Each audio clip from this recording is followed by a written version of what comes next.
Howdy, howdy, ho. Ho! Welcome back to the Brinx podcast. My name is Ryan McNeil. Michael Frieri.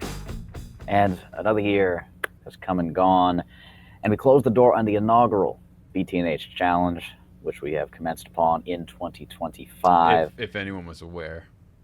Yes. I think we have a couple of videos. I had to shadow drop that outside. I never posted that. I have to shadow drop that before this.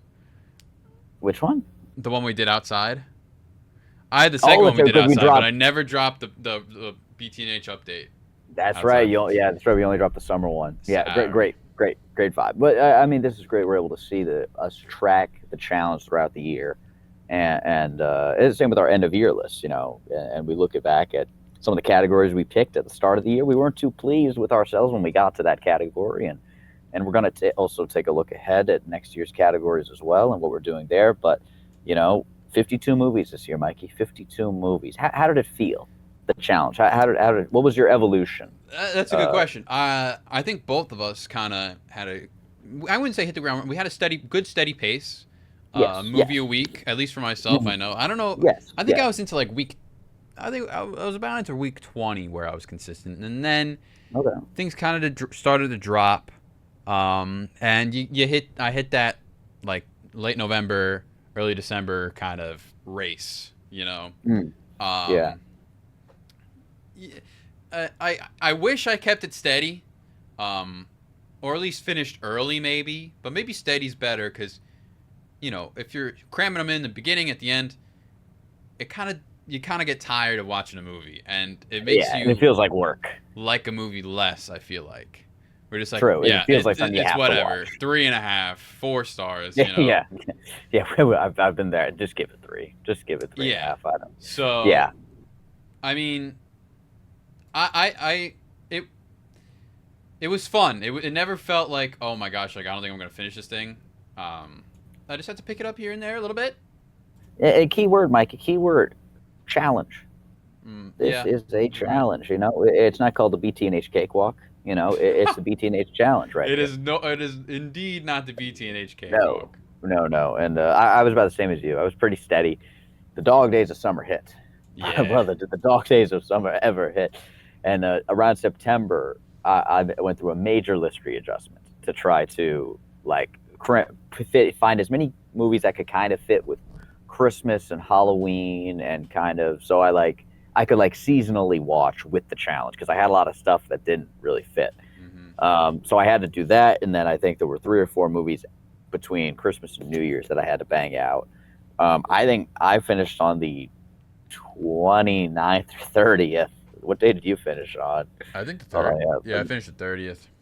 Okay, I was either the 30th or just the day before you. I can't remember. Yeah, because I was kind of like Christmas. I'm up until from December 1st to December 25th. I'm gonna be watching Christmas movies. I think I watched maybe 1 or 2 during that span, and then I was like, all right, after that, leading up to New Year's, I think I had maybe 4 left. I'll save those for that. Mm-hmm. So, I mean, maybe it's better off that we ended that late because then we're not sitting around waiting for the next one. Yeah. Spoiler alert, folks. The BT&H Challenge 2026 is live. Go check my list. Go see what the categories are. Participate. We got actually a handful of participants, and it's global. We got people in... Global. What was Colombia. the country? Colombia. Unbelievable. Yes, we have Colombia, we have Rhode Island, we have New York. All New York on my end. No Jersey folks? Damn. Nah. Okay. Well, we're both very close to our state borders here, so you can't rule it out. Can't rule it out that we could bring someone in from either Massachusetts or Jersey. So it's growing. It's growing. I got a stranger asking me for recrecommendations. Did she ever get back to you on that, or? I didn't know what to say. Because she just asked she was confused that it was the 2025. She was trying to do 2025 because she was asking for a recommendation for whatever it was for this one from the pod. So she was trying to do 2025. I told you to just say, oh, it's 2026 now, honey. Well, I think she was on my 26 challenge, though. She commented on the 26 challenge, can I get a recommendation for this one? which I thought was weird because she doesn't know the categories. This stranger. Well, that person liked my 2026 list, so they know it So exists. she knows about the challenge. Oh, Yeah. interesting. When you show She me that liked your name, I list actually but commented on recognized it. mine. Oh, you know that name. Maybe they just like your taste a little We're more than gonna need mine. it. We're gonna need to do some detective work here. Well, I don't think they follow me or anything. I just remember they liked my list, which obviously, Okay. if you've ever used Letterboxd, you cherish every like you get. Yeah, So, you really do. Every comment, every like, people don't have to like them, but they do. but anyway, the 2026 challenge. I'll give you a rundown of what that is, people, if you're interested. Mhm. And with that, it will be introducing our 2025 challenge, which we are wrapping up here. The BT&H challenge, people, is a 52 movie challenge on Letterboxd. I mean, you don't have to do it on Letterboxd. You can do it on IMDb, wherever you want, or just for your own Just in information. life. Anyway, it's a 52 category challenge defined by me, Ryan, and friend, and he could have been on this episode. He didn't want to. We got our good friend JJ, or as we like to call him, iDubbbz, because he kind of looks like iDubbbz. Yes. Anyway, Yes. 52 defined categories. You can check out my list on Letterboxd if you want to know what that is. You can, and this list is up to you. You can make it however you want. What I like to do, and I think what Ryan likes to do as well, is we like to get the categories, and we like to just have a day of spending just picking out movies for our list, all 52. We do change them as we go throughout the year. Yes. So you can make all 52 and stick with it. You can make all 52 and change them like we do. You can not even make a whole list in general and just pick out a movie one by one that counts for each category. But it has to be movies you have not seen, or at least a movie where you're like, I saw this when I was like maybe 4 years old. I remember, seeing a character's face, but I have no idea what the movie's about. Anyway, movies you haven't seen, and no double dipping. What I mean by that is you can't have, so say a category is directed by Martin Scorsese and a mob movie or something like that, or you can't have Goodfellas count for both. You can only pick one you want it to count for. So it needs to be 52 unique movies for each category. So that's what we did this year. We have another one coming next year. Well, it's out now. Well explained, Mikey. Well explained. And we are ready to review it. Both our lists. See how we did. We're going to go through from 52 to 1 what our best movies of this challenge was. And we'll blurt out if we can remember what the category was, but we're not going to waste too much time on that. Yeah, the category was the roadmap to get us to this point. Yeah. And Mikey, like you mentioned with the making the list and changing them as they go, that's one of the big things I wish I did. I wish I took a picture of my original list, because I probably changed at least half of these movies, and it's going to be the same. I feel with this year, certainly. There's going to be a lot of movies that I'm like, actually move this, actually swap that. So it's it's fluid. It's very fluid. And my friend in Colombia, he had asked me, he basically, do they have to be like in a row? Like, do I have to do the categories in a row? And I was like, no, pick any category you want. And he's like, does it have to be one a week? I was like, no. Like, it's not as rules, regimented as one may think. The world is yours. Just adhere to the categories. That's it. Yep. And the brief rules of calendar year. Oh yes, that as well. And folks, it's right now the date is 1/16. It is not too late, guys. It is not too late. If you want to join and have some fun, not at all. That's fun. And even if you don't get 52 movies, yes, even if you don't get 52 movies, it's just a fun goal. Watch as much as you can, and share, share your list with us. Drop it in the comments of my list. I have a comment of a few people. Excuse me. I have a comment. I'm having a rough day. Drop it in the comments. I have a comment. I've commented a few people's lists in there, and I'll link the list in the description below for 2026. Without further ado, though, Ryan, anything else you want to add before we get into this? No, I don't think so. Other than just, I think it was a successful challenge. I think it was a great inaugural venture. I agree. I have 2 5 stars. 2 5 stars. So that's good. I'm gonna call it 2. I'm gonna call it 2. Yeah. They're not officially, but I think one of these movies, if I rewatched it right now, I think I would give it 5. But it's at a 4.5. But okay. Well, so I'm gonna call it 2. I have 2 standing 5-star scores. Anyway, all right. What do we want to do? We want to go like back and forth. Yeah, maybe. Okay. Maybe go. Let's go. We'll start with the worst, I guess. All right, my worst, number 52. The Christmas Chronicles Part 2 from my movie in 2020 that in the 2020s. Dude, it was horrible. It was horrible. It was horrible. And I really liked the first one. Anyway, we're spending too much time on number 52. Go on. No, hold on. No. I need to pull up the text exchange I had with Mikey on the Christmas Chronicles. Hold on. Where is it? God damn it. I don't know what this could be. I don't remember this. I asked you, like, I saw you rank it, and you gave the first one like a 3.5 or 4 stars or something. First one, yeah, 4 stars. It was fantastic. It's like a modern day Christmas classic. Yeah, and I asked you, like, how'd Christmas Chronicles hit? And you went, dude, it was solid. You know, Letterboxd users just hate Christmas movies, you know, whatever.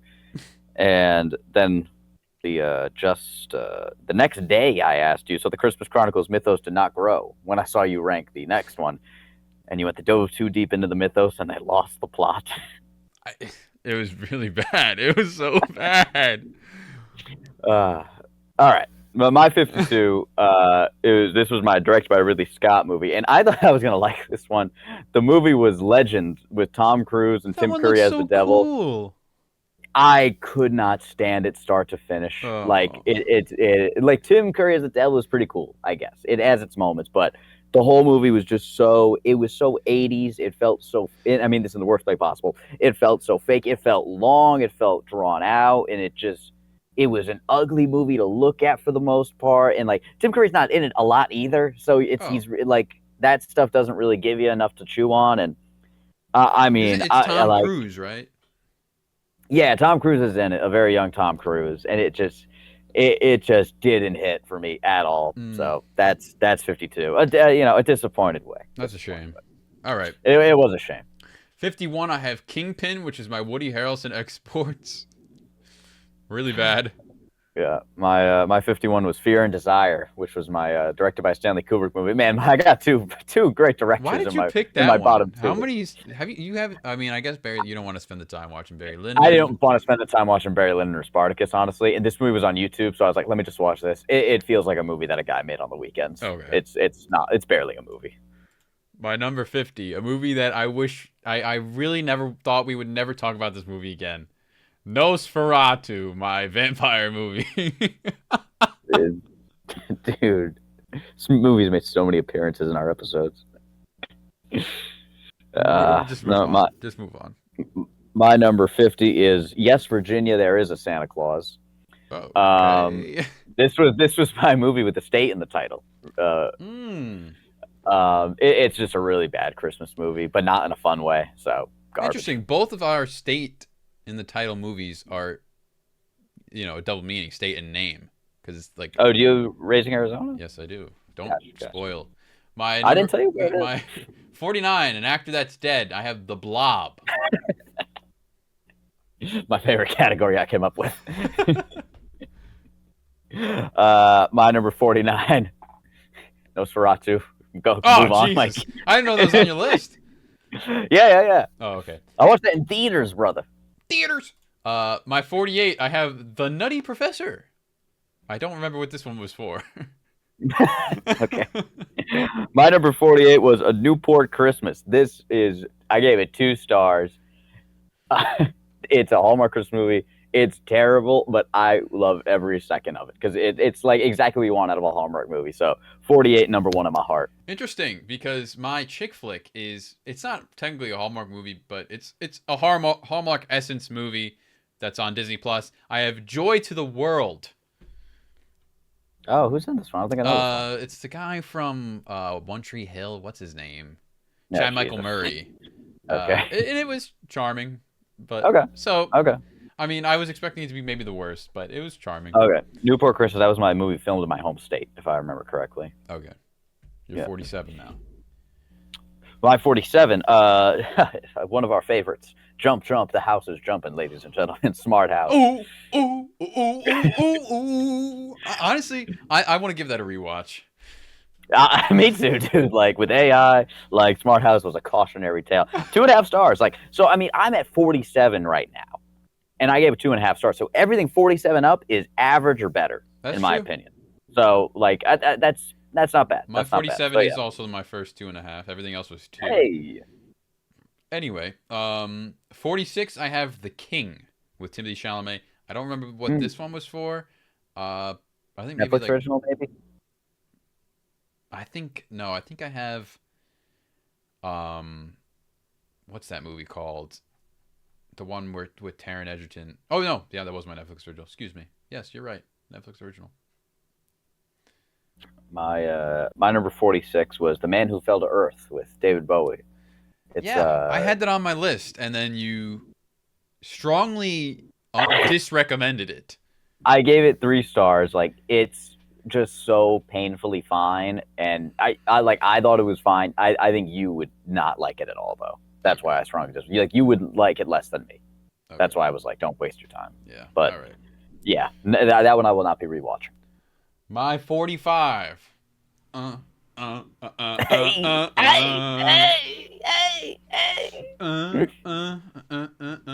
how about a little division? Oh, Division! He hit the Division, ladies and gentlemen. Anyway, Smart House. The only movie on the list to show the bombing of Hiroshima, Smart House. So ballsy, so daring. It's quite a move from a Disney film. It was amazing. I really got to give this a rewatch. This might honestly get bumped up to 3 stars. We'll see. My number 45, we had Bill Hader's Closet Picks, Cat People. It was kind of an interesting movie that delves into some interesting subjects for a movie from the 40s. Do you remember what number that was? I forget what I picked for that. I do not remember what the 48. category. No, 48. Okay. Oh, I picked House. Anyway, we'll get to that. Okay. Yeah, it was fine. Moving on. My 44 was 28 Days Later. This was like a zombie apocalypse movie, I think. I really did not like this one. Yeah, I like that movie. I could see you not being into the gore and all that stuff. Well, it's not about the gore. All the characters are so just uninteresting and unlikable. Even like Cillian Murphy, I feel like no matter who he plays, I like Cillian Murphy so much that I would like the. I just didn't like it, and I don't like the way it's filmed. I guess the camcorders. Yeah, I guess that's kind of interesting, like how it's filmed, but I just don't like it. I would consider watching the 28 Years Later and the Bone Temple if it's not recorded like that. If it's not filmed like that, I don't know. I don't think it is actually. It looks more like a studio movie. Okay, I've only seen the first one, the 28 Days Later, and I do enjoy it, but I could see people not being into it. Okay, you're 44. My number 44, we got directed by Michael Bay, Armageddon. It was pretty fun. It was pretty fun. It was way too long. It feels like a Michael Bay movie in every single way, but it has its moments. It's a very 90s movie too. Like if it's on TV, there's worse things to leave on in the background. Right, I'm so sorry. I actually did not watch Armageddon anymore. I know we said we were. Oh, did you watch a different Michael Bay movie? I did. Yeah, I did. Oh, I didn't even remember that. And the whole thing was like, you said, if you're making me watch a Michael Bay movie, we have to watch this thing together. We didn't watch it together, but I didn't. No, we didn't have. So like, we didn't even end up watching the same movie. I didn't expect you to watch Armageddon if we didn't have to watch Armageddon if we didn't watch it. I actually did want to watch it. It just wasn't on any streaming, and it was getting down to the wire. That's fair. That's fair. And I don't pirate. Oh well, that makes one of us. Anyway, your number 43, Mike. 43, Kubo and the Two Strings. Hey. A cute little stop motion that just is really bland. Okay, I originally had that on my list, and I swapped it out for another stop motion film, which you'll hear in a few moments. My number 43 was directed by Kurosawa. It was One Wonderful Sunday. It was a nice, harmless, cute little thought piece kind of movie. Yeah, it was fine. It's cool. Very nice. Very nice. 42, I have Carry On, which was that Taron Egerton movie I mentioned. It was number 20. This was watch a straight to streaming movie. Okay, makes sense. And it was once it got to it, it actually was pretty interesting, and I honestly kind of like Jason Bateman in this. He was the bad guy, and I actually thought he was like pretty good. And like a Jason, it was like, oh yeah, that's Jason Bateman, but like as a guy trying to bomb people. So how about that? Is that the tagline for the film? Yes. If Netflix movies do trailers, that would be it. True, they don't really need. Do they? I don't know. My number 42 was Unaccompanied Minors. It was a fun Christmas movie directed by Paul Feig. Paul Feig directed this one. It was fun. It's got some young stars in it. Yeah, it's a good Christmas movie. Take place in an airport. What was the Unaccompanied Minors. Oh, this was Phooey. Hold on, why is it not letting me see what I picked this for? Oh, you didn't. I thought you said it was starring minors. I was like, the movie's called Unaccompanied Minors. Oh, okay. Is that a category? Must have missed that one. Because like it's showing the list, but it's not letting me click on it. I don't remember what this one was. It was watch. What this was my watch any movie. You've earned it, actually. Wow. You know, I'm saving that one for this year. Because this was around Christmas time. I'm saving that one to the very end. Yeah. Okay, yeah. Or at least as like a lifeline. Yeah. Anyway, 41 I have based on a video game, Sonic the Hedgehog 3. I really like the first Sonic movie. I actually think the first Sonic movie is fantastic. The second one's fun. The Knuckles show is fun, but Knuckles isn't really in it. And Sonic the Hedgehog 3 is fun. Can't wait for 4. Hell yeah. Hell yeah. 2027, my number 41. I think. Oh, my number 41 was The Haunted Mansion with Eddie Murphy. It was a fun movie. All right. Nice kids movie. Yeah, I liked it. 40. I have The Fly. I wish I didn't watch this one. Okay, 40. Happy Gilmore 2. The first half is really good. Leave it at that. Okay. 39. I have A Beautiful Mind. This is currently, I think, my worst Best Picture winner right now that I've seen. Yeah. Okay. My number 39 is 1900. This was the longest movie on the watch list. It was over 5 hours long. It was too much movie. See, I knocked that one out pretty early on for me. This was one of my last ones. I think this was my 50 of 52. I held this one off. Yeah. Oof. In the week before New Year's Eve. Yeah. See, the watch list ones kind of like those are bad because sometimes I have movies on my watch list where I'm like, why? Like I had Joker on my watch list, and that was my one. It was going to be my most popular for 2025, and I asked you, can I just not have it on? And then you said, sure. Yeah, if you don't plan on, if you were going to take it off. And then for 2026, I for some reason still had it on my watch list. Nothing against it. I just don't have any desire to watch. Like I don't know. I just don't care. No, that's fair. It was my earliest watch list, which is a category for 2026. I just took it off. And just said, I'm never going to I have no intention of watching this movie. Anyway, yeah, the watches can kind of bite you, I feel like. At least for me. No. Because I'll add like random stuff where I'm like, I'll watch, you know. And we have some of those categories where it's like, it is only one thing. Yeah. Where it's like, you can't switch, which is good and bad. I like a little ambiguity. Yes. Number 38 for me was my stop motion, James and the Giant Peach. It was fun. I did also think the first 10 minutes of the movie is not stop motion also because I started and I was like, is this going to count? Like, do you think the Lego movies would count? Is that stop motion tech? No. That's a great question. I don't know how it's actually filmed. I genuinely don't know. Yeah. Anyway, my 38, I think, No, I didn't say this movie. So my 38 is Dread. Which was a non-Marvel DC superhero movie, and it was all right. No. My number 37 was Ralph Macchio movie. I had never seen Karate Kid. I watched Karate Kid, and it is everything I thought it was going to be. It's very 80s. It's fun. I like it. Oh, you know, it's good. I think the first Karate Kid is phenomenal. Maybe it's a little bit of nostalgia, like growing up and watching it, but even like when I watch it to this day, I'm like, this is like just a classic 80s. You know, it hits. That's the thing. It's like it hits all the beats I'm expecting it to hit, and like that's like, and it's for better or worse thing. Like I know what's coming, but it's also that comforting formula. You know, it's why the rom-coms work kind of. And that was your number 37. That was number 37. Interesting. My 37 is Karate Kid Legends, the Ralph Macchio movie. Hey. And oh yeah, I was really excited about it. I like everything Karate Kid. I like Cobra Kai, so I was very excited about this one. And it was actually a little better than I thought it would be. I thought it was just gonna be like really. I thought it was gonna be pretty crummy, but it was fun. It wasn't like a rehashing of the formula of like the first Karate Kid, like a lot of these legacy sequels will try to do. So it was a little different, and you brought back Jackie Chan and that whole side of the thing with the Jaden Smith movie. So that it was fun. Nice. My number 36 is this was my biopic. Yeah, the Doors. Watch The Doors. It was a very. I talked with a few people about who had seen it. It's a very 90s interpretation of the 60s. It's very manic. It's very bizarre and sweaty.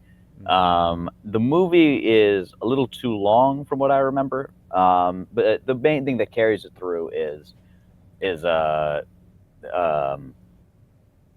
Kilmer playing Jim Morrison is a fantastic lead performance. They look kind of alike. Yeah, and like he like gets a lot of the movements down and the voice down, and he is a very solid. When was this released again? Do you know? This was 91. Oh, okay. Yeah, so pretty solid. I'm a big Doors fan too, so I was already invested in the story a little bit. But yeah. My 36 is my sports movie. Here Comes the Boom. Loved it. My only experience with Here Comes the Boom is I don't remember what movie me and my brother went to see, but we accidentally walked into the theater for Here Comes the Boom, and then the movie started, and we got up and left to go to the correct movie. No, that was the correct movie. You just went to the wrong movie. Yeah, a little did I know, I made that mistake. I got on the Titanic, not off it. Yeah. My number 35 was my silent film. This was Haxan. It is a Swedish film, if I remember correctly. It stands for, I don't even know what it stands for. It doesn't even have the translation here on Letterboxd. It is a part documentary, part narrative film, mostly kind of documentary, with performances in it of like, I guess, I don't know, man. It's about demonry, the devil, witchcraft. It's the history of these things in society. Especially the first part is showing like stone tablets show that demons and the devil did this and the devil did that. And then it has like kind of like a little segment that'll be like how the devil tempted someone. And it's very interesting. I actually sent you a screenshot from this movie, Mikey. And you said it looked marvelous. It did. That looked like one of the best shots I've ever seen. Yeah, and it's a long movie for a silent film to begin with, but it's a very interesting watch. And it's like with a lot of silent movies and stuff from way back then, you think about just like, oh, it's crazy to think just that they made it to begin with. So, how do they do a documentary with a silent? How does that work? How do you have the title cards came up a lot? Oh wow. And was it like paragraphs? Yeah. Oh. See, I was actually kind of interested in watching that from that screenshot, but I don't know about that. It's not all of it's like that, but I'm not very open to silent movies. I just can't do it. I had a phase. I've definitely fallen off it though. Because at the very least, if I'm bored of a movie, I can just like be on my phone while it's happening and kind of follow along by listening and looking up every now and then. But a silent movie, you always got to be watching, or else you have no idea what's going on. It commands your attention. Yeah. So, and most of them is going to really bore me. So I don't have that, get out of jail free card. Anyway, my 35 is my Michael Bay movie. I have Ambulance with Jake Gyllenhaal, and it was a pretty like nicely done, high octane kind of thriller thing. Nice. My number 34, we enter the 3.5-star territory. The Cranes Are Flying. I've already been in the 3.5 star. What's that? I've already been in the 3.5 star territory. Oh, look at you. Since 38. Just handing them out, huh? This was my random number generator movie, and the film is in Russian. It takes place, I think, before World War II in Russia. I'm a little fuzzy on the details. I remember some good performances and some striking visuals. And this is your, what, 34? 34, correct. Interesting. My 34 is also my random number generator. And Hey. that is this is from the Letterboxd Top 250 to be exact. Random number generator. It is Ingmar Bergman. Is that Yeah. his Yes. name? Yes. Yes. Yes, Scenes sir. from a Marriage. And Mm. while it's it's shot nicely and the dialogue is kind of interesting.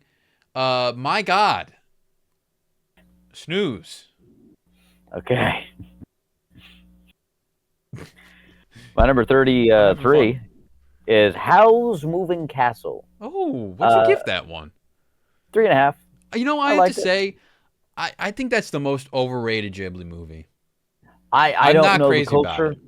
I don't know the Ghibli fandom that well. I've seen Spirited Away and I I've seen was this. I like Spirited Away more. I was a little upset when you picked that one because Ah, I don't think it's the best like entrance. I feel like it just doesn't. I'm not crazy I've seen about it. Spirited Away. Oh That was yeah, my yeah. first Ghibli. Well, Yeah. everyone's seen Spirited Away. Oh.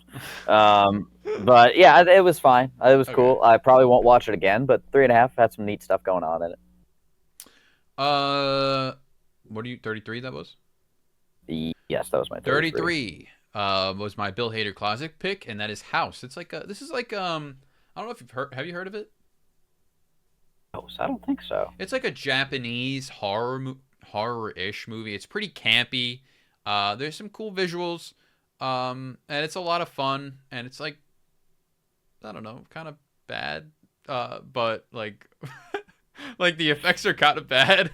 But Okay, it's in your top 30 I something. mean, it was a Kind of horror movie bad. from 1977.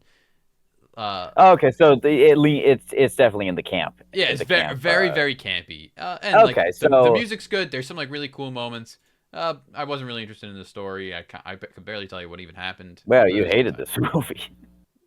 Yeah, I wasn't crazy about it. I just It's know that 32. it was like It's kind of. It was 33, 33. but Oh, it's like kind of well made. So okay, okay. yeah, That was the only reason Nosferatu wasn't my bottom movie. It's kind of well made, so I have yeah, to give it yeah, that. exactly.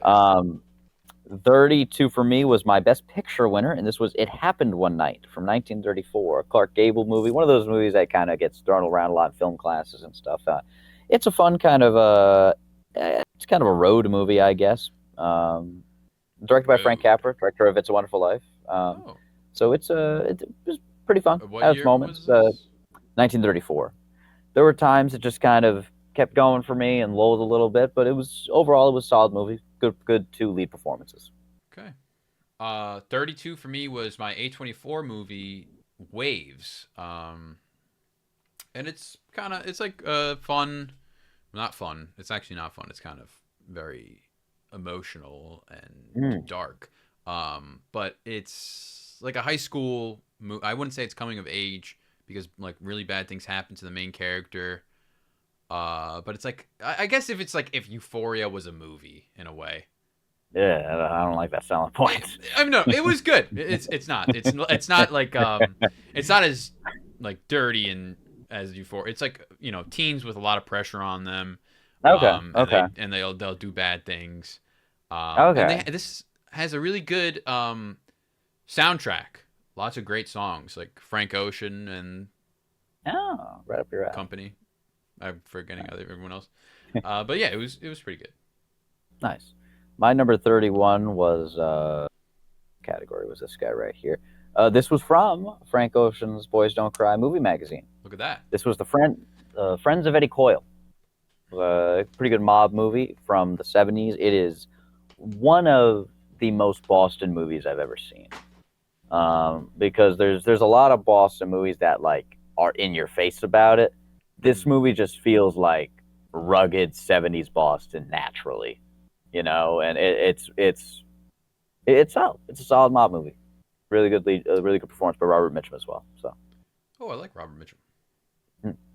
hmm. 31, I have Black Christmas, a movie with Christmas in the title. Mm. I really like this one. I love Black I thought it Christmas. was a really fun kind of mystery horror. And I honestly didn't think it's funny because most horror. I mean, I don't watch a lot of horror movies, but from what I gather, most horror movies, the main characters are just kind of there to be killed. and they don't give like a lot of like they're just not very interesting, compelling characters. I really like all the characters here. Probably Yeah. because the killer is not like a main like character. Like you don't see, you know, much of him at all. So like you're actually focusing on the characters. Yeah, yeah, neat setting and time, like not period, but seasonal period to take place all in. So it's all dressed up very nice, and a lot of people credit as being like possibly like kind of the first slasher movie, and like that formula got followed, and I mean I love that movie. It's one of the best horror movies ever in my opinion. Yeah, it was great. But my number 30, we're in the top 30, folks. I have Anastasia. Anastasia. I've never seen that. It's solid. I give it 3.5. This is my non-Disney animated movie. There are definitely aspects of the movie where you can feel like they're like, well, we're kind of supposed to have this because this is what Disney does, and there's certain things like that with musical cues and side characters for comic relief where it feels very inserted for that purpose. But overall, it was pretty. There were some good songs. Voice acting solid. It is kind of czarist in a way though, where it kind of like, so you're like your main character who you're like supposed to empathize with and like feel bad for is the part of the Tsar's family. I have it correct, from like before the Russian Revolution. I had no idea what you meant by czarist. The Tsarist, yeah, it's like I know like you meant like the actual like Tsar. But it's like, so like the revolution came for all like the kings and queens oppressing the people, and I'm supposed to side with the kings and queens in this. So it has that kind of weird dynamic where you're supposed to feel bad that the revolution came when it was good that the revolution came. So it's it kind of has that weird aspect to it historically, but the little kids aren't thinking about that when they watch the movie. Yeah, okay. My 30. This is my watch a movie that takes place on a train. One of my favorite categories. That was yours. Yeah. This is Train to Busan, which was I thought was a pretty great zombie movie, and I don't know. I do like the setting of being on a train while this is happening. I actually think it adds to the movie a whole lot more. So good on me for that category, Mikey. Good category. My number 29 was Brother Bear. Never seen it before. Really solid, really fun, really Love cute. Me some Brother Bear. I very well animated too. I don't know. There was something about it. Felt, it doesn't feel just like it feels like a big production Disney movie, obviously, but like I don't know, like the colors they stood out to me. It felt like, I don't know. It felt like a little extra effort went into capturing the nature of it all. Very good. Yeah. My 29. Oh, I don't remember what this one is for. Number 4. Oh, watch a movie based on real events. I have The Smashing Machine, released this year, or 2025, by Benny Safdie, with The Rock's, kind of breakout drama role. And I really enjoyed it. Well, I mean, I enjoyed it. I thought it was better than most people lead on about. People just like to hate on The Rock. And I thought it was fine. I thought he was pretty good. And yeah, I mean, I like the story itself of Mark Kerr, just kind of like as a fan. And they do like this really cool ending, which I've never seen before in like one of these biopics where, I mean, the guy's still alive. Yeah. That it's made. And literally ending is just a cut to him, like the actual Mark Kerr, buying groceries and just like walking around. It's weird, but it's like I don't know. I kind of like it. Kind of like seeing effective. Like he's like he's like the movie. He's it doesn't live a normal life, and his life is kind of like off the rails, and now he's just kind of chilling and buying groceries, doing like this normal thing, and he's I can see that being very effective. Yeah. My number 28 here was from Paul Giamatti's Closet Pace. There were going to be some good movies in here, and a movie you had also personally recommended me. That was Seconds. It was very solid movie, kind of Twilight Zone-ish kind of plot. It like it wasn't too long, but I think it might have dragged a little bit in the middle. But overall, like very very fantastic idea and well executed. It feels what you're getting into. Like first 5 minutes, like the kind of movie it's going to be in a good way though. Okay. Yeah, Yeah. I love Seconds. I thought it was like a really cool, kind of like Twilight Zone type thing. Yeah. And I thought it was like right up your alley. So. Yeah, it is. Yeah. My 28, I have The Godfather Part 2 for a sequel to a movie that I've seen. Not opposed, not as much like the 2026 category. Anyway, yeah, I've never seen The Godfather, or did I say Part 2 or Part 3? You said Part 2. Oh, no, sorry. Part 3. I was going to say, I was like, 3. You've definitely seen Part 2. Yeah. The Godfather Part 3. I've never seen The Godfather Part 3. Okay. And, well, so this isn't the, like, the original theatrical cut, I don't think.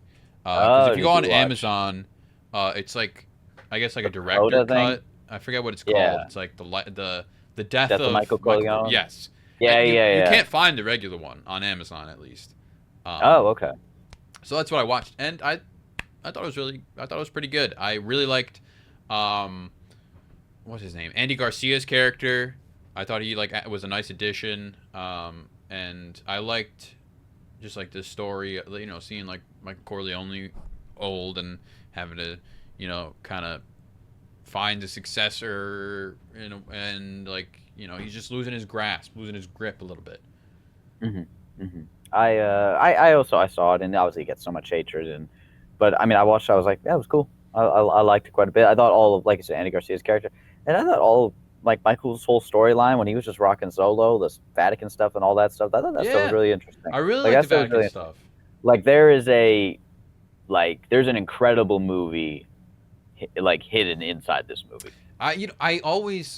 There's something always so interesting about the church when these shows and movies do something with the church and like the mafia and the mob, because like the people in the mafia they're very openly devout, and in their religion, and it's almost like a way to help them like kind of cope with what they do, because I am still a good Catholic because I go to church and I pray, and it's interesting seeing how the Vatican was like pulling from them. It's just a really, I think it's a cool dynamic whenever something like that, there's something like that in there. Yeah, it's one of those movies that gets a lot more flack than it needs to just because of its predecessor. But solid flick. My number 27 is The Rocketeer. This was my non-Marvel or DC superhero movie. Really fun movie. Really fun 90s superhero movie. Timothy Dalton's in it as a great mustache twirling villain. Jennifer Connelly's really good in it. Fun, like 1940 setting, like solid movie, solid fun movie. You can show to kids, like really good. My 27 is from Frank Ocean's Boys Don't Cry list. That is Blue Velvet. And rest in peace to David Lynch. A year ago today, he passed. I do love David Lynch. I love Twin Peaks. I was hoping for a little more out of this one. I still liked it a lot, but like seeing how this was kind of the almost like the inspiration behind Twin Peaks, like small town crime, kind of seeing like this happy small town, but it has like this deep underbelly that's kind of dark, is interesting. But I didn't like any, none of the characters really drew me in. The villain in this actually, or antagonist, is very good. But it was really cool just to watch, to see like where kind of like Twin Peaks spawned. Okay. It was good. Just nice. I want a little more. Gotcha. My number 26, we have hit the middle of the BT&H Challenge here, 26. This is the middest movie we watched this year, according to the challenge. Obviously, this isn't a mid movie. This is my watch a movie where the lead actor is dead, and I watched The Russians Are Coming. Alan Arkin's the lead actor here, and it's a fun 60s kind of Cold War movie where Russians and submarines land. I believe it's supposed to be Nantucket or Martha's Vineyard, I believe, and they just kind of have to, and like hysteria breaks out in this small town in the off season, no less. So it's just the islanders on the island. And it's a fun kind of screwball kind of comedy. It is too long. I can say that without hesitation, but it's a really fun comedy. I have I don't even remember what this category is. I have The Wild Robot, that 2024 animated movie. Mm. It was good. People are like going crazy. Like people are pretty damn high on this movie. Mm. I I've heard a actually lot think it's about in it. the Letterboxd top 250. Oh wow. Okay. It was fine. It was good. My number 25, I had Bull Durham. This was my what was this guy? It's a sports movie. Okay. Oh. Um, it was fun. It was a good baseball movie. It was had a lot of more storylines that I didn't expect to be in this movie. It was different, but in a good way. It wasn't just it wasn't what I expected out of a sports movie. And I mean, it's a good time. Kevin Costner and the baseball feels realistic. A lot of people have said that about this movie more than others. Like the baseball feels really solid, and like the whole well, I mean, it was not even AAA. I think it's supposed to be just single A or double A at this point. And it like the dynamics and personalities, it all feels very real and rugged. My 25, I have Air, with a movie with a Wayans brother in it, and Air was pretty good. Yeah, I like Air a lot. Yeah, me too. Air I've suggested to people who like aren't sports people, but like if they like Moneyball, I was like, you'll like Air the same because it's like around sports. Yeah, you know. Yeah. I like it's around, but like just the business side of it is kind of something that's not as looked at that I just find interesting.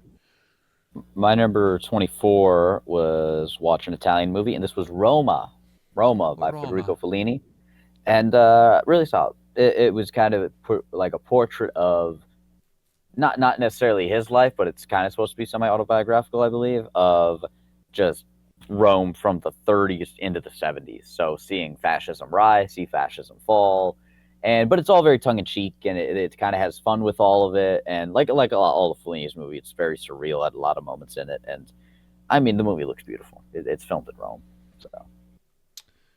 I think I was gonna have that one, but I think I nixed it eventually. I don't know. It seemed a little, just from like surface, appearances. It seemed like a little too avant-garde for me.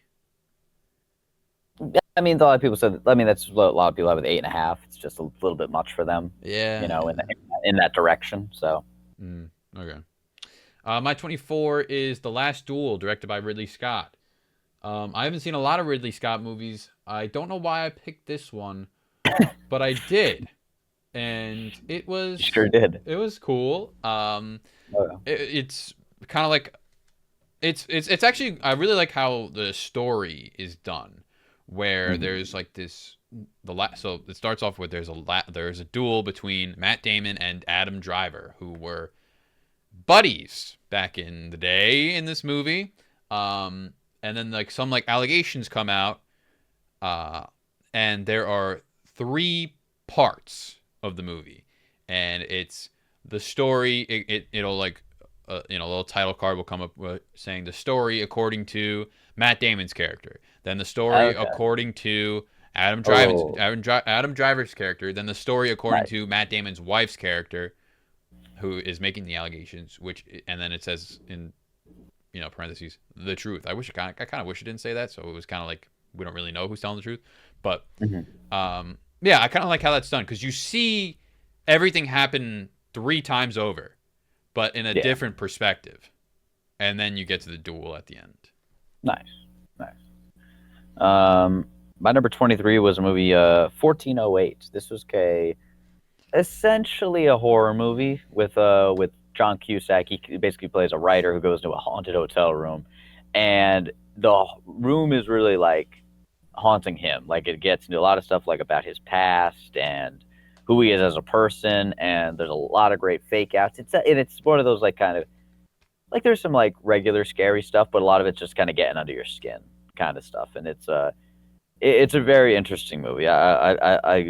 I'd give it a watch. I think you might like this one for a horror movie. You would like this. Pretty interesting, actually. Yeah, you'd like 408? You said 1408. It's like it's the 1408. name of the hotel room he goes into. 1408. Okay. Yeah. My 23. This was the recommendation trifecta, or contact the pod between me, you, and JJ. JJ gave me this one, and that was Hey, not Three bad. Billboards Outside Ebbing, Missouri.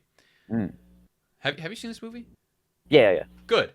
I don't understand. I'm actually a little pissed about it. Spoilers, guys. Okay. Spoilers. It's been a while since I've seen it. I don't understand how the person at the end, where like Sam Rockwell like thought it was the guy, and then it turned out it wasn't the guy. I have no idea how that isn't the guy. It makes no sense. Like, why would that guy? Because he like goes into her store and says nasty crap to her and about what she's doing about the case. So like, why is that guy in town that no one knows but knows her and calls her out for? And then he did the exact same thing. How is that not the guy? I don't like that about the movie to. I don't remember enough. Yeah, I'm talking about the wall. It was. Sorry. It pissed me off because it's like I'll give it a rewatch just to try to discuss. It kind of pissed me off in the way the ending of Prisoners pissed me off, where it's like, why do we need to have this open-ended ending? Like, we kind of don't need to have this open-ended. That's what I felt with Prisoners, where it's like you turn around so you can hope to assume that he gets him out of the hole and it is a happy ending. But that's been one of my things with a lot of these movies that try to be artsy and try to like be like an Oscar movie. It's like you don't get extra points for not having a happy ending. You're allowed to have a happy ending. If Prisoners ended with him just like pulling that thing off and like the light shining down and like, oh, he saved him, like that's all we needed. Just give us that little bit of closure. But so I understand that frustration. It just made no, because the guy it makes it. I would be so much happier with just knowing like they solved the case like that, because it just makes so much sense. Like it actually makes zero sense that it's not him. Anyway, whatever. I'm going on way too long. All right. You liked the movie though. I liked the movie. Yes. But it pissed me off at that part. Okay. I liked Prisoners, but it pissed me off. I loved Prisoners. I love Prisoners. Number 22, I had The Book of Eli. Really good. Denzel Washington kind of. This was my dystopian movie, I think. Apocalypse movie, rather. Really fun movie. There's a big twist at the end with Denzel, and it kind of makes you look at the whole movie differently. I knew the twist going in, so I had that kind of that fun aspect for me. But really fun action movie. Denzel's really good in it. There is one thing they're trying to keep away from you, like there's like a secret thing, but it's pretty obvious what the secret is the whole movie. Okay. Like the movie's not mind blowing, but it's really fun. Yeah. My 22. I think this is like the movie with a number as the title, or something. Is that watch a movie with a number in the title. I have 50-50. Great movie. Yeah, really cool. I love 50-50. Kind of just seeing like a guy with an existential crisis, but like kind of holding it together in a weird way. Yeah. Nice. My 21 was watch a video game movie, and this was I watched Silent Hill. You're making a new one. Yes, I just saw that, and I think I want to see it because this movie I really liked. I really liked the mythos of it. It makes me want to play the games, honestly, which I think is probably a compliment for a video game movie. Yeah. It makes me want to play the game. That's actually great because video game adaptations in movies, as you know, is notoriously pretty bad. I've never I don't have I don't like horror. I don't have the guts to play this game. But I know it's always been highly regarded among fans. I don't know about the movie, but the games are very good. The movie has pretty mixed reaction, but relatively positive from what I've seen. The movie looks very good. Also, I think most of the time there's some effects that are very 2006, but it's whatever. It doesn't really take me out of it, but it's fascinating. The mythos and the world building, all that stuff I really liked. So there's a lot to chew on with it, which I enjoyed. My 21 was my longest movie, and that was on my watch list. That was Lawrence of Arabia, and it was long. But Yeah, it's like a very grand movie. Like you're it seeing is. like a It storm of is. horses in the desert. It's almost like, kind of wondering how did they make a movie like that back then. And yeah, I thought it was really cool. I liked it. Yeah, that is certain movies where I guess we kind of take for granted, perhaps certain times where we're like, they don't make them like they used to. They say a lot, and it's like that's one of those movies of like you won't see anything close to that today in that scale. Yeah. My number 20 was The Top Ides 20. of March. The Ides of March. George Clooney, Ryan Gosling, political thriller. Oh, yes, yes. Not a long movie, but good. It's a it hits some familiar beats and like kind of what you're expecting out of a political movie like this. Nothing blows your mind, but really good performances, well directed, well acted. Like I said, but my only gripe with the movie is so the whole plot is Ryan Gosling's a campaign manager for George Clooney, who's running for president, and they're talking about getting this many delegates and getting the support of this person or that person. If someone that looked like George Clooney ran for president, that there would be no need for an election. Like he'd pretty obviously win. Like that was my only thing of like, oh, you need to do better with these voters. It's like no, it's George Clooney. Like like that was the only thing. I used to, this is gonna sound so stupid. When I was a kid, I thought George Clooney was a president, like a past I can president. see why. I didn't know he was an actor that played a lot of presidents. He was, I thought It's he was a good. very valid way of thinking. Very valid way of thinking. And then, But because like I remember watching the Batman movie, and I was like, they got the president of a Batman. Anyway, my 20 was a movie starring a child, I think, a child or a movie with a child main actor, and that's The 400 Blows. This is a French movie, and it's just about like a troubled kid, and it's in black and white, 1959, and it's pretty good. It's well, I mean, it's good. I liked it a lot. Yeah, I think you would like this. It's a little slow, but it's kind of like just a kid. He's just doing like kid things, but he's like troubled and like he's doing stupid things, but then it all just everything kind of at the start he's not that bad of a kid. It's just kind of like he's just a little like misbehaved, a little troubled in class, and then kind of like piles up.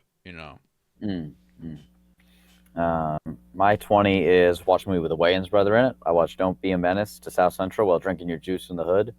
It is it's basically a parody movie of like hood movies at that time, like Boys in the Hood and movies like that. And it's hilarious. Like it's great. Like and with all the Wayans brothers in it, maybe not all of them. I can't remember who's in it. I know Keenan's in it and Damon's in it, but and not Damon, Marlon's in it in the main like comedic role, I think. But it's really solid. You're getting into it, and it exceeded my expectations. Honestly, it wasn't just like kind of a stupid comedy. Like it had a lot of great satire in it.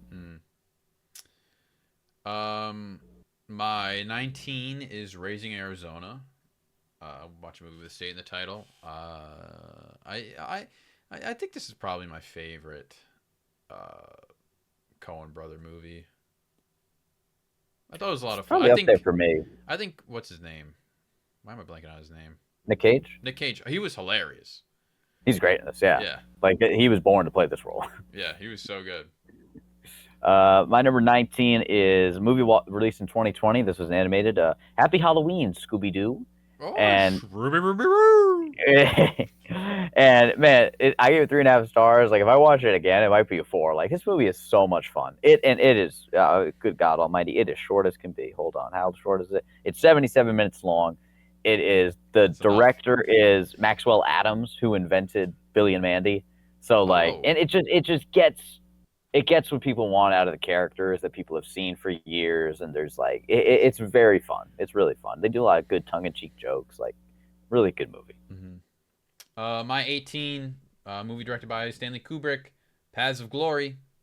Great movie. You seen it? Yeah, I really liked it.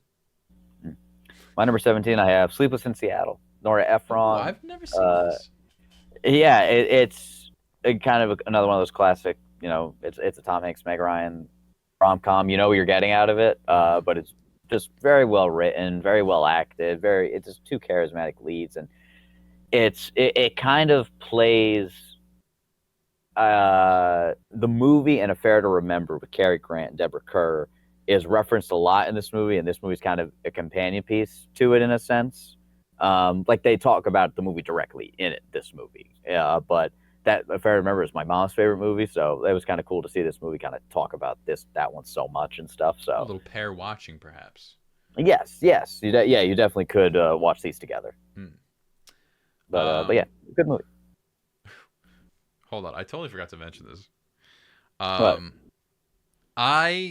This just reminded me. Pair watching reminded me of this.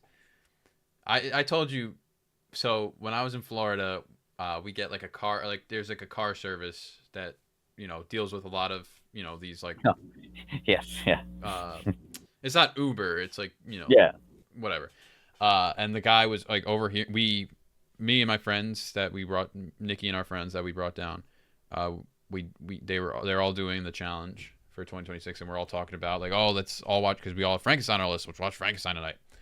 We're talking about it and like, oh, what categories do you have for this? And he's like over here in this, and he's like very interested, and he's like a big movie guy. He has since been texting me movie recommendations. There was like one with High and Low and the newest Spike Lee movie Highest and Lowest. He's like, oh, great pair watching. Watch 30 minutes of this one, 30 minutes of this one. Like keep swapping off. Yeah. Never heard of that before. Yeah. When you said pair watching, I was just thinking, oh, a companion piece. Like you watch a double feature. That's what I thought he meant. And then he said 30 minutes on. 30 chats. 30. Yeah. Anyway, wow. we got anyone interested in this, so join the challenge. Hey, anyway. Come one, come all. What am I on, 17? I believe so. Yeah. 17, The Life and Death of Colonel Blimp. This was Paul Giamatti's Closet Picks. And it's like as you can tell by the title, you're following this guy, Colonel Blimp, as he's like this young chicken in the war. Well, I guess the name Colonel Blimp says it. It's like they're in the war, or in the army at least, the British Army. And you see him as like a young chicken, and he's up to shenanigans, and he's charming. He gets all the ladies, and then you see him like at the end, kind of being like this grouchy colonel, kind of like being hard on the guys that are just like him back in the day. And then that's kind of how it starts. Like he's old, and he's like, well, you don't even know what I've done. And then we get into it. And then at the end, it ends like that. But it's super cool. And it looks really good. This movie, when was this? 1943. It looks, for some reason, sometimes these older movies, they just look so great. Like when film is preserved, there's nothing like it. Excellent. And I think just when nothing's done to it, color correction or anything like that, and I mean, there's some like silent movies where they still look pristine because they didn't do anything to the film because they couldn't do anything to the film. They couldn't. But no, and it is always a treat because there's movies in the 40s that look much better than movies in the 80s. Yeah, for sure. My number 16 is my Spike Lee movie. This is Bamboozled. It's a very interesting movie, kind of like The Producers, in a sense. Where in The Producers, there's a guys try to write a play for it to be, because they can they realize they can make more money off of a flop than a success, so they write a play called Springtime for Hitler. And this is a TV guy who's writing a show to get himself fired, and he writes a minstrel show, and it ends up becoming this huge hit. So he has this like kind of push and pull in his brain, and it gets to a lot of interesting stuff with Black America in media, and kind of it's a very Spike Lee movie and done very well though. And it very great score, and a lot of great slow and quiet moments in it though. And just a great movie about show business too. So Bamboozled, 2026. It could have, but alas, now we're into the almost in the 25. Good God Almighty. My 16. Italian movie, Cinema Paradiso. And it's charming, and it looks great. I do like it got to the point where I'm like, all right, how many times am I gonna watch like people in the theater laugh and cry at movies? Like, it's getting a little old. I know you love this movie, and I think I know where you put it on your ranking. Yeah, I'll hold my But tongue. yeah, it got a little old where I'm like, all right, I get it. Okay. Like, I really like when he's older. Like, I like at the end when he's older. Okay, interesting. I think that was really interesting where he's like kind of like going back and visiting, and yeah. I'll speak more upon it later. My number 15 here was Private Life. This was my watch Netflix original. This is Paul Giamatti and Catherine Hahn, correct? Catherine Hahn play a couple. A very well acted, very New York movie, and it takes place in the wintertime. It's just the vibes are just good. The vibes are just good. Vibes. Yeah, and I'm not saying like it's a positive movie, but just like it just hits. It just hits all the notes it needs to hit, man. My 15 Best Picture winner, I have On the Waterfront. Have you seen this? Oh yeah. Okay. Yeah. I think it was like a nice little like concise story, and I always like, this guy, he was a champion boxer. So he kind of like walks around with that grudge on him a little bit. Like now he's just like kind of moving boxes down at the, in the harbor. But he was great, and he had gold around his belt, and now he's kind of just doing this, and that kind of drives him to be like, maybe like he can't be controlled by, these mobsters and stuff. And I think, it doesn't explicitly say that, but I think like that gives him the machismo to like kind of step up. Yeah. There's my favorite scene in this movie, maybe not my favorite scene, but I just love the scene in this movie. Not a lot of movies do things like this, where you remember they show a guy out of nowhere. They show a guy watching a TV with like it's like there's a trial or something going on, or it's like the events of the movie are happening on the TV. Remember? It's like one of the mob guys is getting in trouble, and they show it on a TV, and they just cut away to this guy in a room watching it. And he goes like, turn it off or whatever. And then he says something to some other guy. And it's supposed to be like, there's always a bigger fish. It's like the mob guys who have been the villain the whole movie. It's like, there's always a bigger fish. And I don't remember all the details, but I remember like it just being a very cool cutaway kind of move. But on the waterfront screen. Wish I remembered it, but I liked it. My number 14 is Woody Harrelson Time Sports. I watched Champions. Great movie. Why did I pick this one? Dude, what did you watch? You watched fucking Kingpin. This movie's great. I think it's an Amazon movie, I want to say. It's Woody Harrelson being a coach for a group of special needs kids at like a youth center, and it's so wholesome. Great performances from everybody, and it's awesome. It's just an awesome movie. I wish I picked that one. No, it's just a really good time. Yeah, maybe 2027 will bring back the category. Anyway, yeah, I don't know. You better start making the two Woody Harrelson sport movies. Yeah. 14. I have Francis Ford Coppola's Rumblefish. I think this is like a really interesting movie that he made. Like, I don't know, like it's black and white, and then like because it's black and white because. What character is colorblind that it's like telling through the lens of that character? I've never seen it. Oh, my apologies. Anyway, there's some character that's colorblind that is like in the point of view of the movie, so the whole movie's in black and white except for like these like little fish that he sees, rumblefish. So it's like beta fish that fight, and they're in color, and I just think it's really cool. I don't know, but it's like a gang movie. And what's this guy's? What Matt Dillon is fantastic in it. Also, why am I blanking on his name? Ricky Rourke is also in it, and he's also great. Yeah, some of these movies, it's been so long, I can't say much. I'm really having trouble recollecting my thoughts. My number 13 is my first 4-star. This really? Is yeah, we got our in the 4 stars. Just handing them out. This is the recommendation trifecta here. Mr. Frieri here gave me Rango. Woo, woo, woo. Movie's awesome. Yeah. It's great. Yeah, it's a great movie. Rango's so good. Yeah. I honestly think like I don't know why this was made for a kids movie. Like But you, it's like a one of the things you texted me was like, I like how every character is so ugly, which is true. yeah, yeah. But I like the story of it. Like he's a guy who he's like a guy. He's a lizard, Gecko, chameleon, whatever whatever. he Yeah. is. That's obsessed with storytelling and Mm, the hero's journey, and then he's a fish out of water, literally, mm, except not a fish.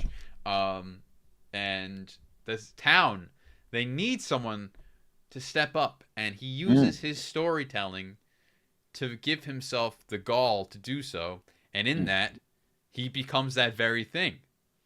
mm. It's very very fascinating, and I think Yeah. it just makes it even better just how the story was presented to us.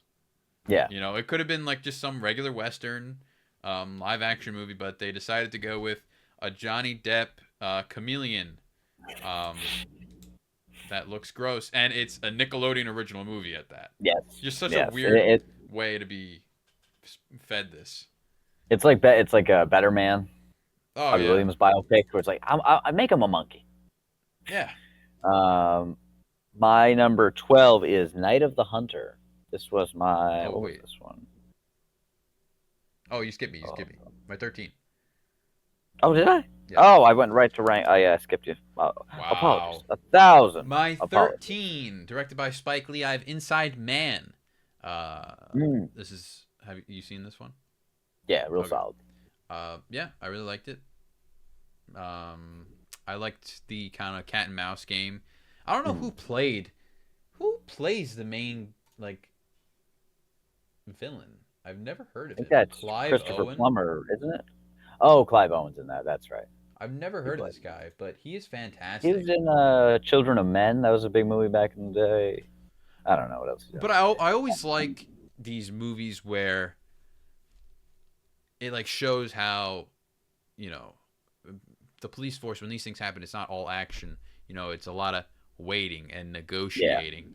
And these guys, they're not trying to kill anyone, really. Most of the time, or some of the time, they just want something. And Denzel Washington's character knows this.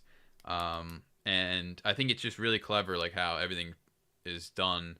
And I respect. I don't know if this is an original kind of story by Spike Lee, but I can always respect when someone writes a story that is clever. Like twists or like just smart movies.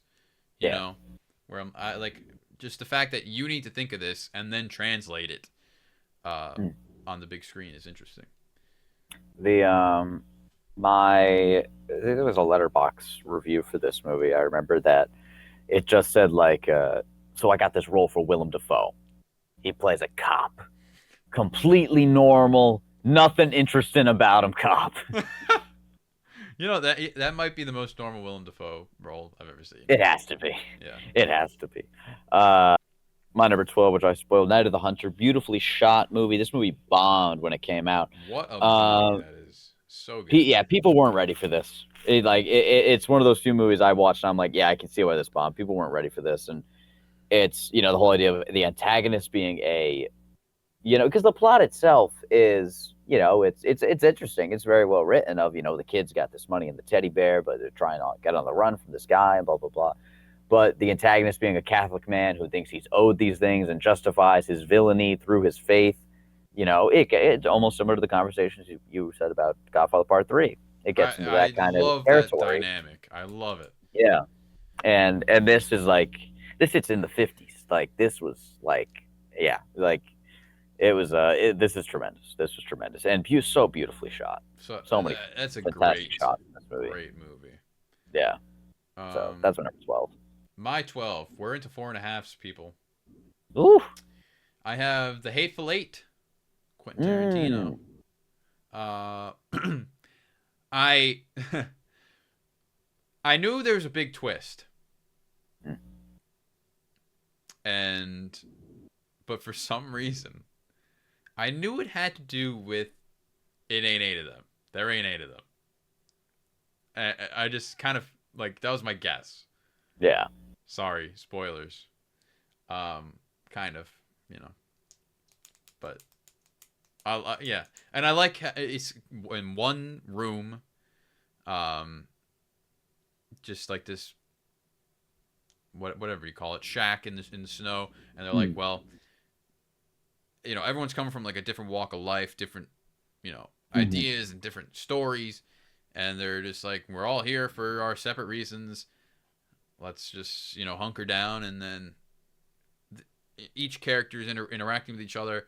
These characters don't like these characters because one was like in, I don't even remember, like in the Confederacy or something like that. I can't Like remember. something about the I Civil remember War. really Some liking people are the from the movie. North, some people are from the South. Mhm. So like there's a lot of like tension, and it Yeah. all comes to a nice what's the word? Nice head, I guess. Okay. Nice. Nice. My number 11 is Pearl. This was in the kind Oh, of the T West trilogy. I saw X and I was okay with it. I didn't love it. It yeah. was fine. Pearl, I thought was like I thought Pearl was fantastic because it's not. It's honestly more so a thriller than a horror movie. There's horror elements to it definitely, but it's a much smaller scale, smaller cast. Mia Goth I think is fantastic in this movie, and it's shot in very vibrant color because they originally wanted to do it in black and white, but they studio wouldn't let them, so they went the opposite direction, filmed it in vibrant color to match like Technicolor with like the 30s and 40s. Mm-hmm. So it's and like you can enjoy it. It definitely makes X a little better when you understand how it all kind of ties together, but you can enjoy this independently without the other stuff going on. Mm. Can't say I liked either of them. I Ah, don't know. First of all, they're not. Those are not my movies. yeah, it's not. Yeah, it's not your Um, wheelhouse. yeah, but I'm glad you enjoyed that. Hmm. My 11 is my Studio Ghibli movie, and that's Nausicaa of the Valley of the Wind. This is an older one, Mugen so Train. this is an older one. So like the animation is like pretty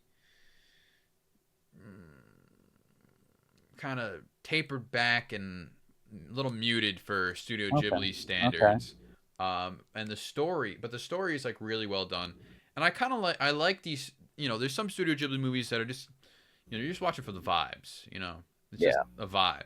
And then Hmm. like Spirited Away, Howl's Moving Castle, those are kind of just vibe movies, Hmm. or Kiki's Delivery Service. But then there's movies that tell a profound story, like Nausicaa of the Valley of the Wind, Princess Mononoke, The Castle in the Sky. You know, I always prefer those. Hmm.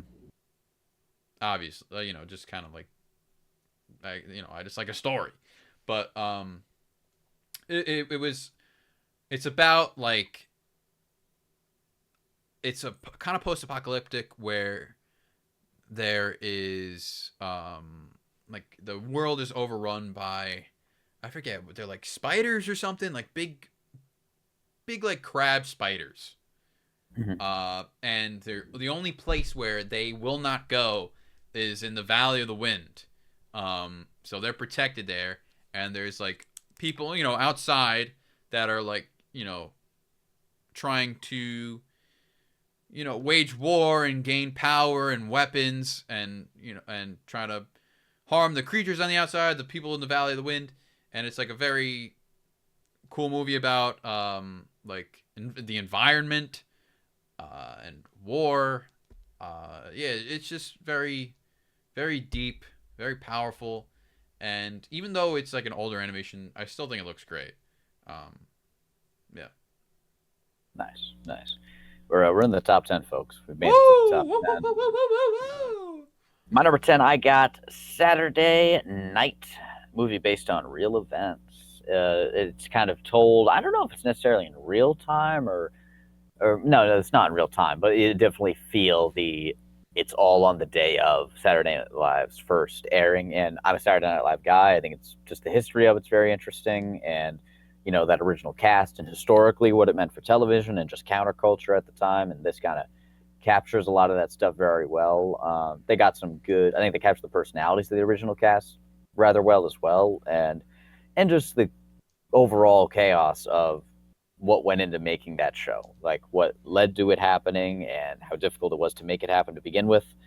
So it's yeah, it was really solid. It's what I more or less what I thought it would be. Very well directed by Ivan Reitman. No, his kid. Isn't his kid? What's the kid's name? No, Jason Reitman. Jason Reitman. That's what they go. And I mean, well acted, well directed, good subject matter, good movie. Good movie.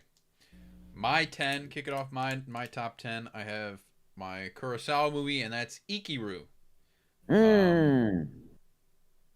Other than I think High and Low, I've only seen samurai movies from Kurosawa, so it was very interesting to see.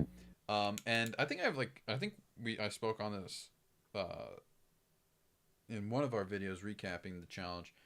But I think my favorite part of the movie is, it tells his story. You follow him for the first kind of like 2/3 of the movie, and then the last third is them at his funeral recollecting what else, like the end of the story kind of, and like how he like finished building the park and stuff like that. And I thought that was really interesting how they like decided to end wrap up the story where they'll let his memory finish it. Yeah, it lets you get engaged in a different way in the movie. I thought that was very clever. It is a movie. I watched that movie when I was bummed out about something, and I was like, I like Kurosawa movies. Let me put this movie on, and I started that movie. I was like, man, I'm sadder than I was when I started. But it is phenomenal. That's a phenomenal movie, and like you said, it just shows the range of Kurosawa. He can just do basically a straight up action movie, or something as thoughtful and serious as this. Yeah. My number 9, I have Mission Impossible: The Final Reckoning. This was my this must have been my Watch 2025 movie, I believe. Yep. No, this is Watch a sequel to a movie you've already seen.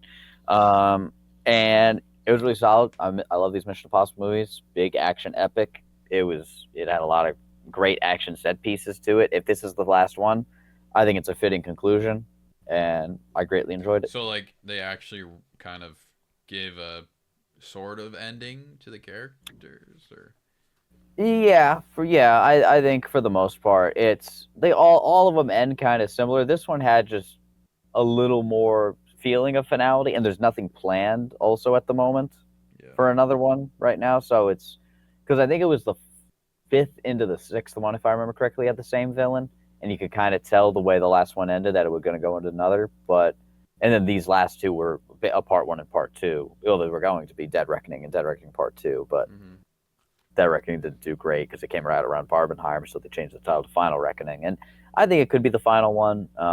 I bet they'll bring it back in one way, shape, or form with a few new characters, but not Mission Impossible. I always like a good Mission Impossible movie. My number 9 is a silent movie. And this is a very interesting movie here, Ryan. This is made in 2022. Have you heard of Hundreds of Beavers? I have heard of this movie. People rave about it. I know nothing about it, but I know a lot of people like it. You got to give it a watch. Okay. It is very, very good. And I think what I like about it is that it's a silent movie, but like it engages you in a non-silent movie way. Like it's hilarious. There is mute, like mute. There's like the guy will kind of, you follow like this guy and he's collecting. He's like a fur trapper and he's a hunter and he collects beavers to sell to get things and ultimately try to marry the person he's selling to's daughter.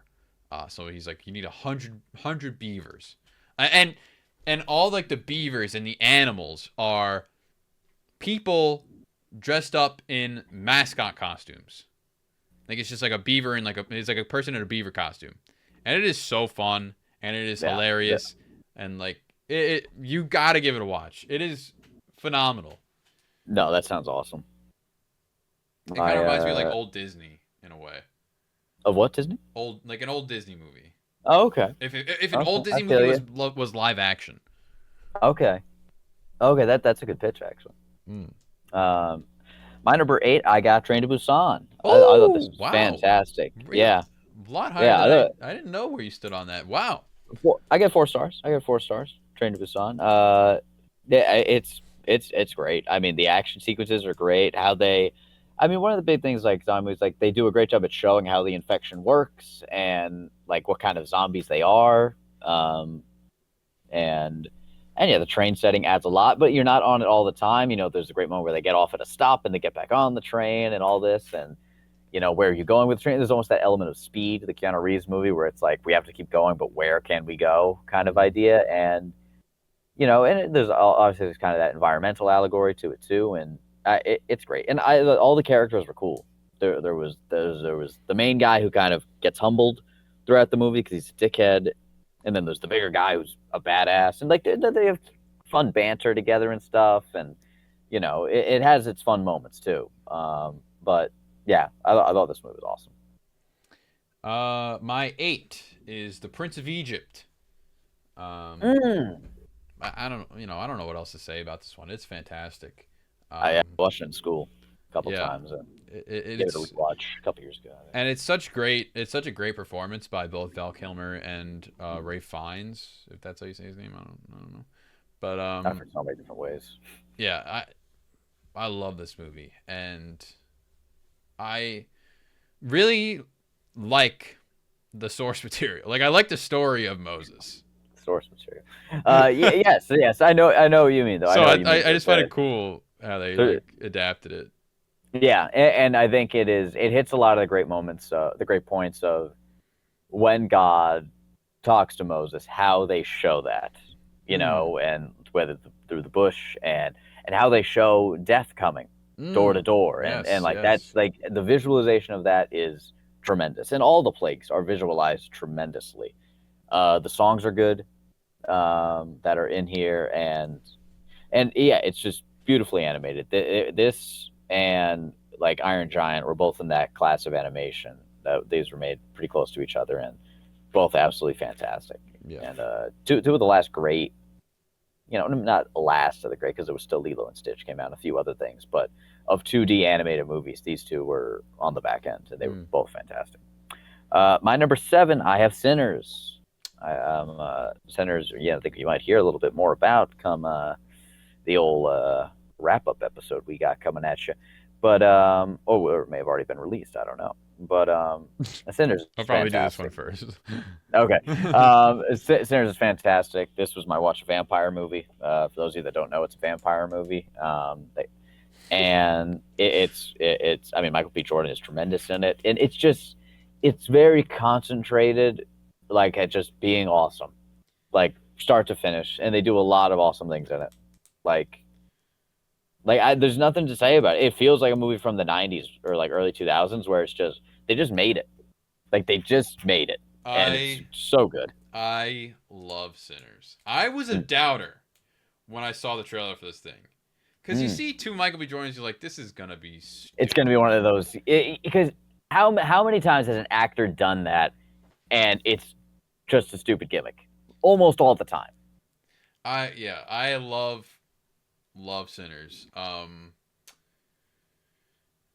mean, I like this. I really like how they kind of like very gracefully added in these supernatural elements. Yes. Like at the first half of the movie, it's a very normal life. Life is very normal. It's still interesting with the characters and them trying to do what they're doing. Yeah.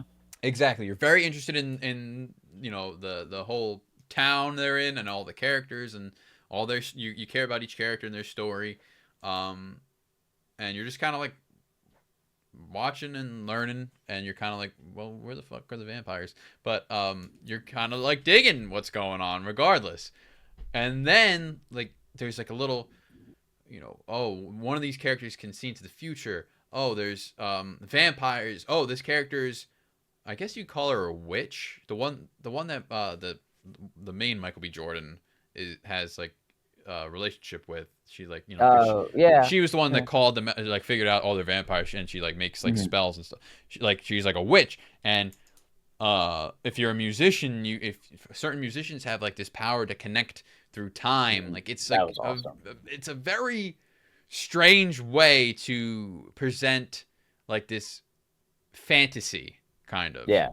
And I think it's so seamless, and like you almost even you almost are even convinced like this is just like real life, you know? Yeah.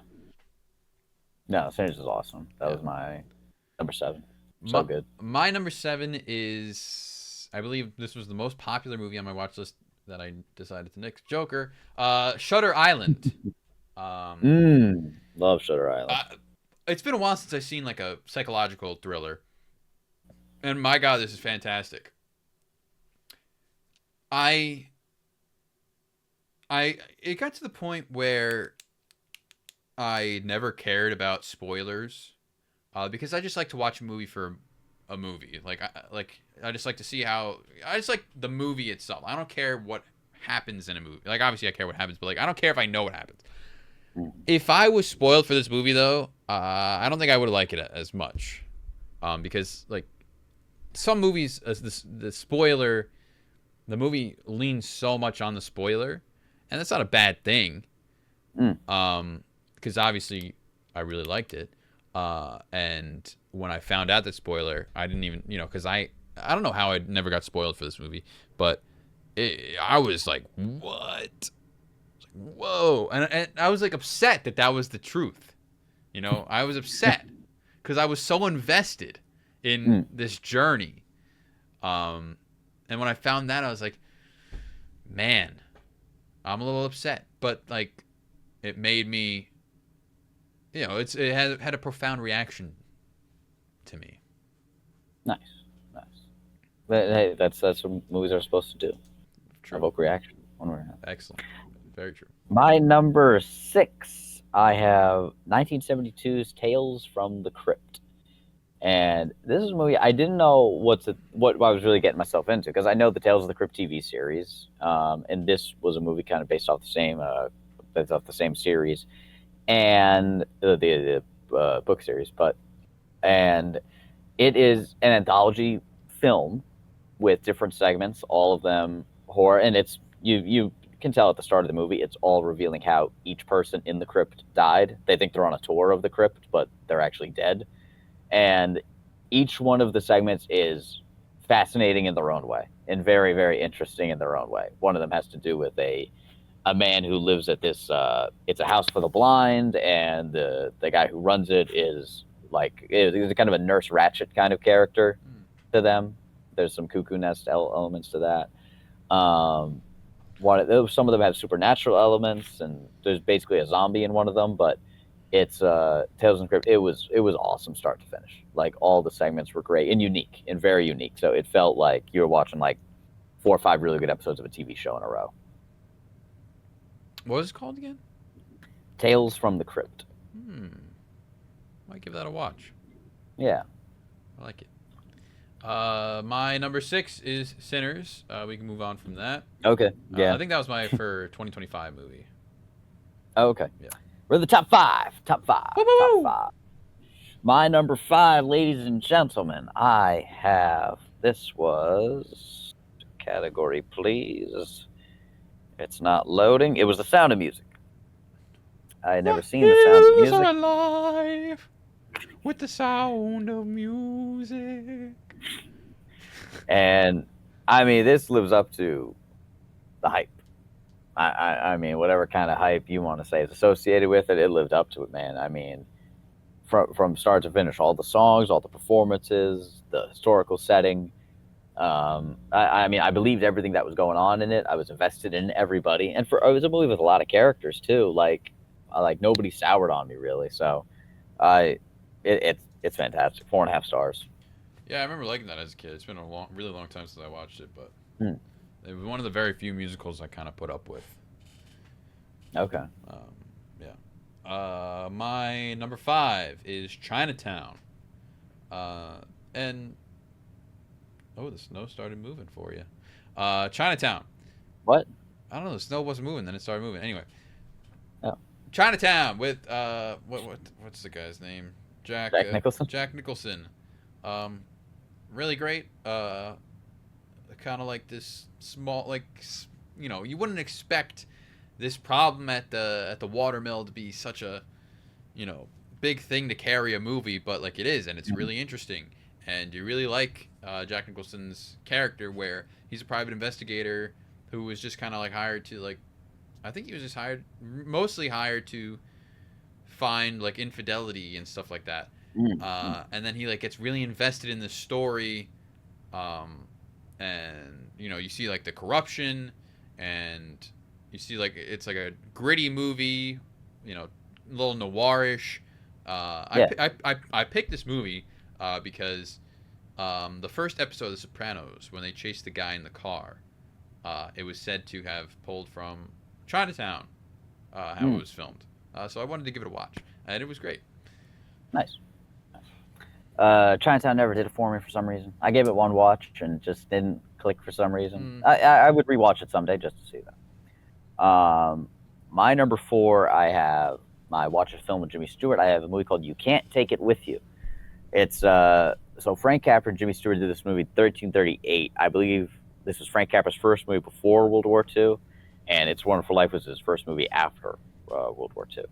And it kind of gets into some similar themes here. So it's kind of a Romeo and Juliet story in a sense. It's like one very kind of wealthy, classy family, one kind of more fun, boisterous, kind of down-to-earth family.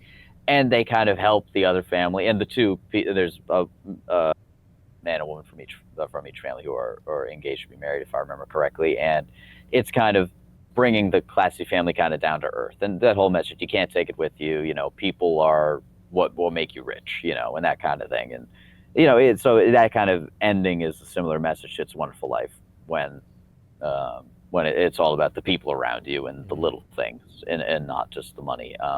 So it was very wholesome, like start to finish. And I gave 4.5 stars. I thought it was fantastic.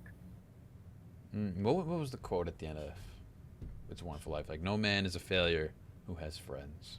Yes. Yeah. Great quote. Love that. My number 4 is also a movie with Jimmy Stewart. I think that's like our third time with our things lined up. And that's Rope. Alfred Hitchcock's Rope. Really fun. Really great. And another like kind of just, it's just all in this room. And it's kind of filmed like it's one shot. Yeah. I think there's 5 or 6 takes throughout the movie. Oh, yeah. Maybe a few more, but yeah. Which I think is like the earliest movie I've seen that's done that. Yeah, I think so. At least for me, I think. Yeah. I really like the two killers. I think the one guy who's very confident and clearly driving the whole operation. The guy that's much more kind of timid and very unsure, but like both are equally dangerous because the calculating guy, he probably has something up his sleeve, and this guy is a loose cannon. You don't know what he's gonna do out of fear. I really like that. And I like it's just a little dinner party. We're just having a little dinner party. Yes. But Jimmy Stewart, smart mofo, he catches on. Yes, like I think he's great in this. Jimmy Stewart, for whatever reason, I think he called this like the movie he was like miscast in the most. Like he like wasn't pleased with himself in this movie for some reason, which I think he's great. Yeah, I think he's great. Yeah. I do have to say I think it is a little odd. It's an odd role for him. Like just out of his whole catalog, I feel like this one's the most out of place. But I still think it's great. It works. I think it works though. Yeah. He steals the show when he enters. Yes. It takes a while for him to enter. I wrote an essay on this in college. Oh. On the movie Rope, about how the two guys are clearly gay, and Hitchcock did that in a lot of his movies where he kind of snuck in stuff like underneath like the code that people wouldn't notice. And I think there's enough innuendo between the two of them that it's one of those that's very clearly implied, in my opinion. Oh. So it makes another one of those interesting movies to watch about like Hollywood kind of working within their limits back then. And then like I guess kind of like how they're hiding the body, they're hiding the truth of themselves. I don't know, something like that. No, yes. I think that's an analogy that a lot of people have brought up, and they're trying to hide that, and it's and Hitchcock did that a lot with a few other things, and whether it was minor things or bigger things like this. But no, you're onto something there, Mike. And I like how it ends. They kind of just sit. They sit and wait. Yeah. Yeah. I'm gonna My number 3 is, this was the 4.5, which probably would be a 5 if I turned it on right now. And this right here, this is one of my favorite categories. This is a movie where it snows. And this was I'm Thinking of Ending Things. And it was released in 2020. Is this with Daisy Ridley? No, oh. It's what is the actress's name? Fooey. It's not. Is it Jessie Buckley? Jessie Buckley, Jesse Plemons. They play the main couple in this. I've never seen a movie do. I don't want to give anything away really, but I've never seen a movie do what this movie does, where you're watching it, and slowly throughout the movie you realize that who you think is the main character is actually not the main character. And it's not like a twist or anything or jarring. It's like a very kind of, it drops hints and stuff at you, and like it makes you view the early parts of the movie differently as you go along. It's like I believe is written. I believe it's directed by Charlie Kaufman. It's directed by Charlie Kaufman, who has done a lot of amazing stuff. He wrote Eternal Sunshine of the Spotless Mind, which is one of my favorite movies.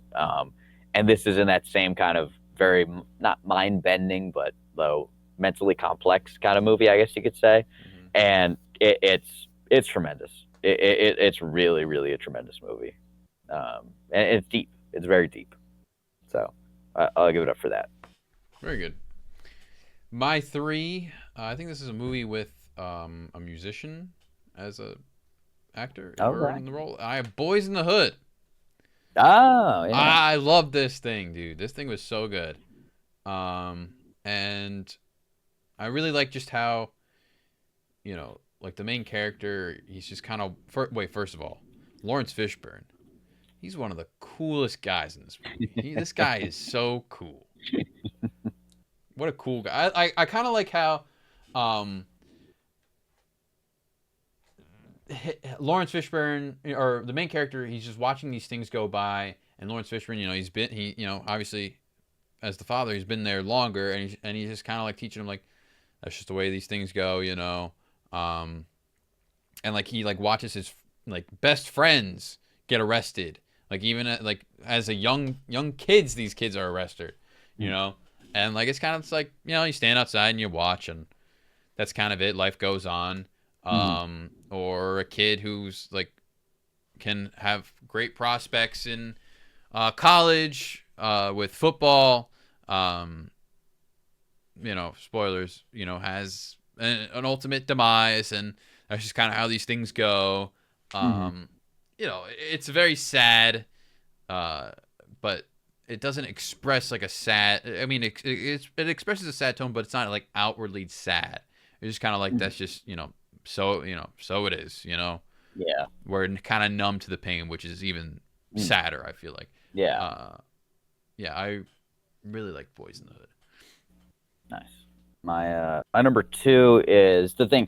I don't give ratings to documentaries usually, but this is a 5-star if I had to give it a rating, and it's something I've talked about before, and that's Secret Mall Apartment. And I obviously have a personal connection to this. It is a documentary about something that happened in Providence, Rhode Island, at the mall that I went to many times while this was happening. Were you part of this scheme? Right? I was not a part of the scheme. I very well could have been in the food court with them. I would have been. I would have been a wee boy at the Carlos. It's kind of like the Impractical Jokers.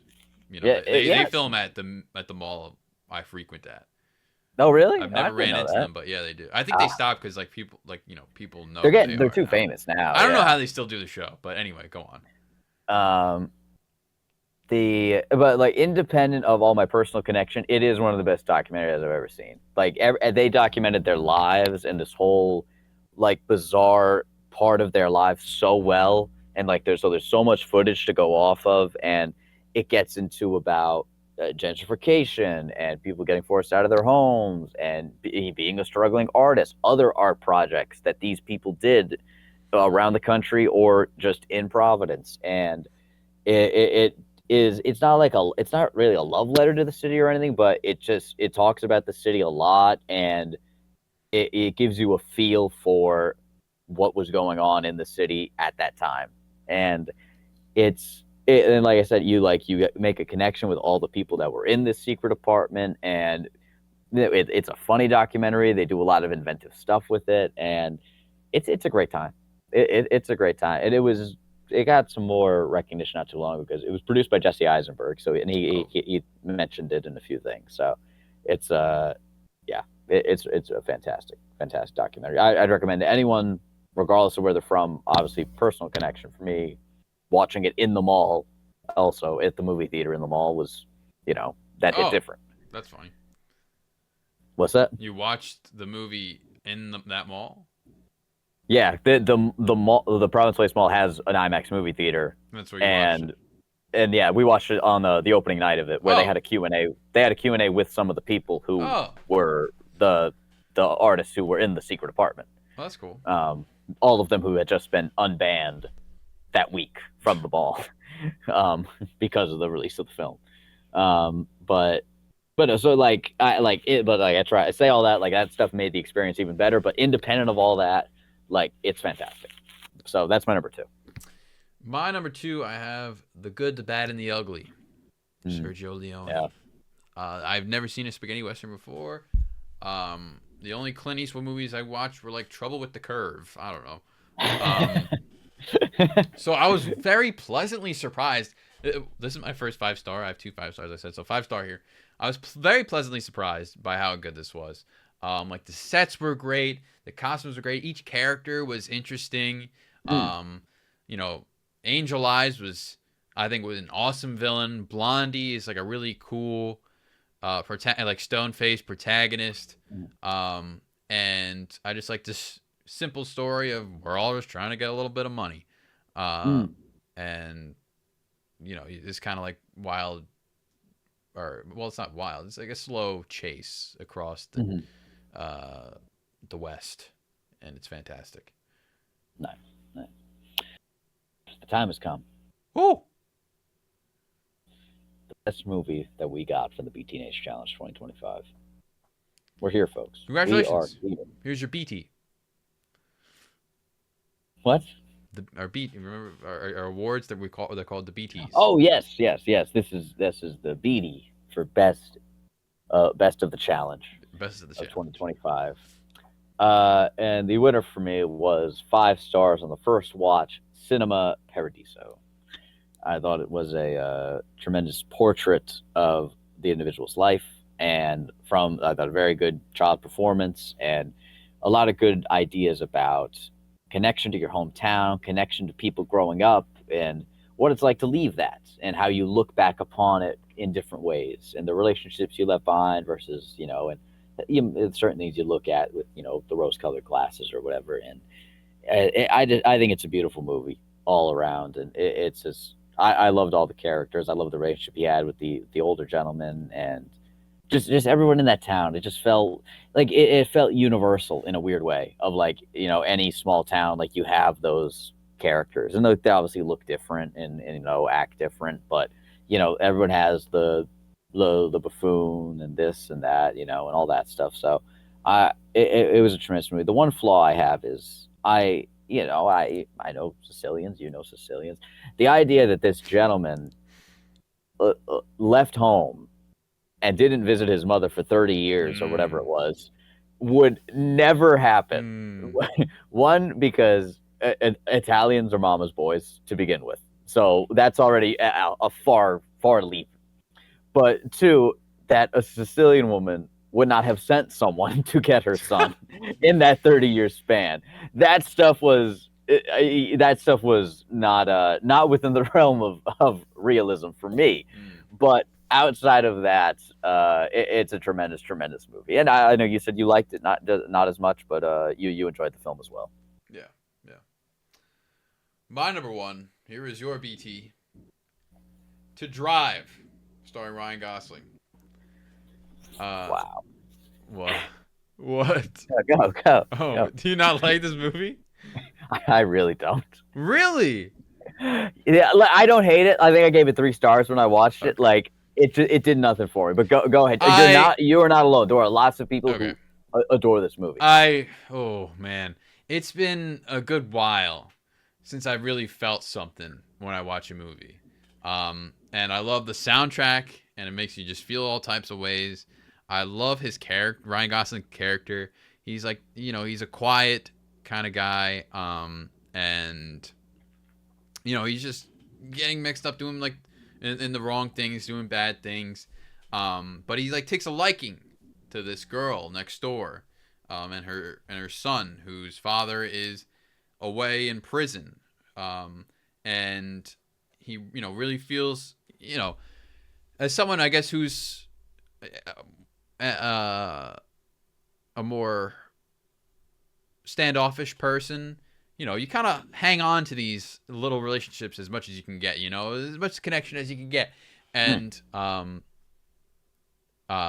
he really feels like kind of like this hero role towards these two. And then I'm blanking on his name.